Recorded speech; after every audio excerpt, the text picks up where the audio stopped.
Before we end another episode of Workout with Coach Z, let's remember to pause, meditate, and let your body rest.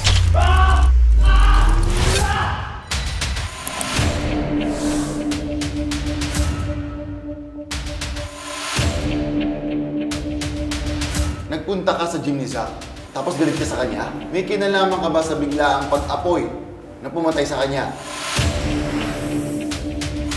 Kung may susunugin man ako, it's definitely not Zach. Delete mo yun, Zach! Well, anong gagawin mo? But you know what?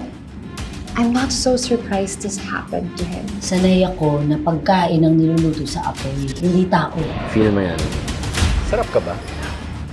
Kung sino man ang gumawa nito kay Coach, gusto niyang magdusa si Coach. From what I heard, Zach wasn't the saint. Meron ka pang 5 hours, pay me in full. Kasi alam mo na kung ano mangyayari sa'yo. Hindi kaya excited na ang impyerno na kunin siya? Just find whoever did this to Zach. We're over. Come back here!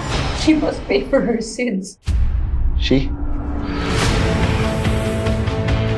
Do you think babae yung gumawa nito kay Zach? Answer my question.